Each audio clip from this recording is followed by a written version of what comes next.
Hey guys, how's it going? We're currently almost halfway through September, so I wanted to shoot a really quick video and highlight some of the gear I've been carrying this month. A lot of it stayed the same, but there's also been a couple of new recent additions. So let's get into it and see what I've been carrying for the month of September 2025. As I'm constantly reviewing new knives, it's kind of hard for just one knife to stay in my pocket. That's why in September, these three have seen the most pocket time. First up is actually the most recent addition, and this is the Kizer Begleiter 2. I picked this one up really cheap off Blade Binge just to try it out, and even though this knife is discontinued, and this is an older model around 7 years ago, I really love this knife. It's been one of my favorite pickups of the year. I love these really nice canvas micarta handle scales that almost feel like cloth. I've never had handle scales that feel like this, and the action is just amazing. I really love this knife. I wish they'd make more variants of it, bring it back into production because I absolutely love this, and the size is perfect. I cannot say enough good things about this knife. I'll have a video on this one dropping probably in a couple days, so keep your eyes out for that.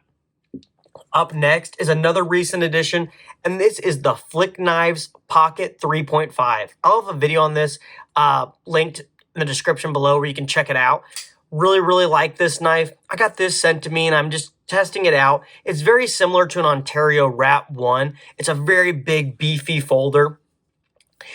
It's not the most pocket friendly in shorts, but fortunately the nights are getting a little bit cooler, so I've been carrying this in jeans and it works great. I changed the pocket clip that it came with to this titanium one that fits like a Benchmade model. I got this on like eBay or Amazon, I'm not sure, but it has a 3-hole pattern, so it fits. Really big knife, but just in jean carry, it works really well. So that's seen a little bit of pocket time this month as well. The last knife I want to go over is actually from Luft Concepts, and this is the Baxter. This is another fairly recent knife. I had a video on it. I'll link in the description again as well.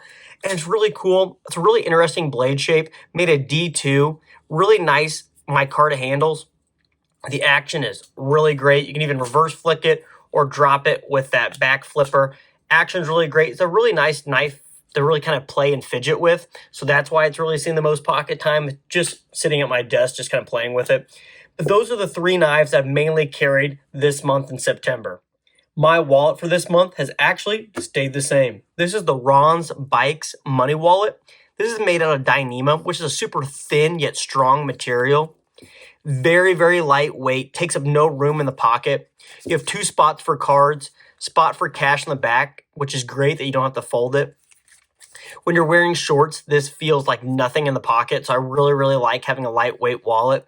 A little bit on the pricier side, but it's made out of Dyneema. Really excellent quality. The wallpaper-like design might not be for some, but I think it's kind of cool. And overall, it's just a very simple, lightweight, minimalist wallet, so it does the job, and I really enjoy it. For multi-tools this month, I've kind of found myself shying away from Leatherman's and plier-based multi-tools, and instead I've kind of been gravitating towards this small combo.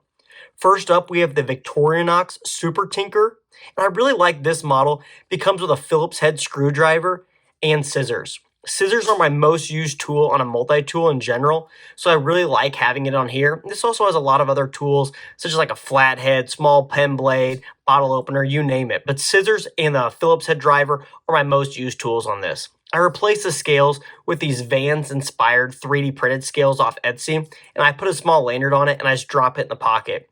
It's not the lightest thing in the world, so I do notice it in the pocket, but it's a lot lighter than a Leatherman, so I've really been carrying this and enjoying it. The next kind of multi-tool I've been carrying is this small Prybar from Vosteed, and this is the Vosteed Sharkbomb Prybar.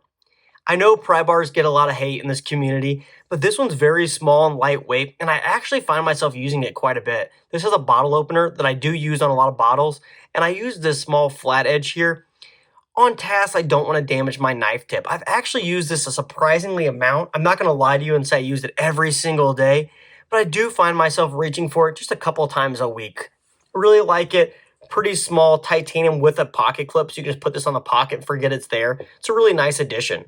Overall, I've been really happy with this little combo, even though when it starts to get a little bit colder, I will probably swap these out for a Leatherman so I can ride it on my belt. I love carrying a fixed blade along with my normal folder. Even though this month has been a little hot, so I haven't really carried a fixed blade a ton just because I'm in shorts quite often.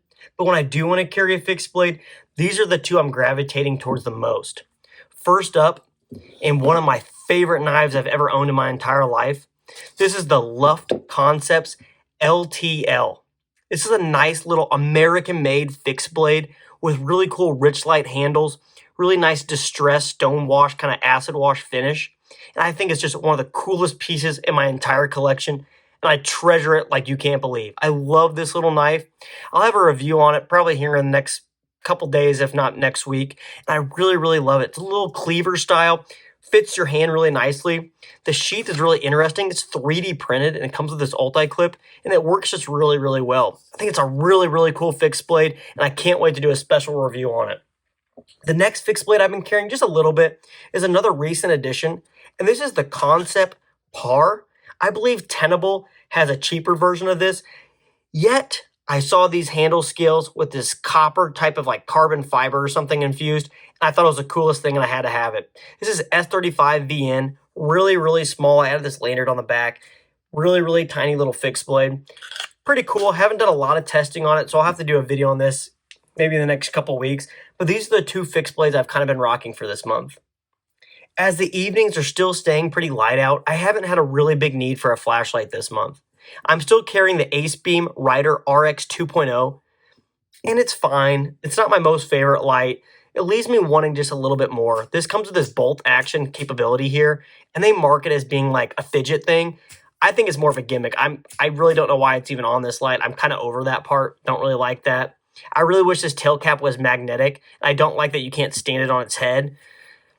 So this light just leaves me wanting just a little bit more. I like the two-way pocket clip though, and I like the output, and I really like how it looks, how it's just very clean, just one single like barrel of metal.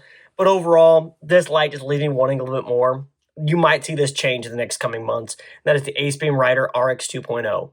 If you've been around my channel for any time at all, or have watched any of my past EDC videos, you'll know that I absolutely rave about this Casio G-Shock. This is one of the thinner models, so it fits really nice on the wrist. It's very comfortable, and it's really nice to wear when you're wearing long sleeves or jackets due to how thin it is. It doesn't add any bulk. It has a really nice, crisp, and clear display, so it's really always nice to see the time very quickly when it's on your wrist. This is atomic, so it syncs up overnight, so it's always accurate, and it's also solar powered, so you never have to run out of the battery. This is my favorite watch I've ever owned, and I absolutely love it, and I wear it every day. However, this month, I've kind of had the desire to get a little bit something nicer, something to wear when I want to dress up. So instead, I bought this brand new Citizen Promaster Marine full lume dive watch. I got this over at Joma Shop, and it was kind of a nice discount.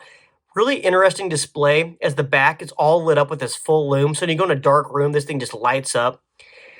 Put it on a really cheap NATO strap off Amazon, and so far, so good. I like it. It's a pretty thin dive watch. It's not super big. It's not super heavy compared to some of my Seikos. The movement's pretty good.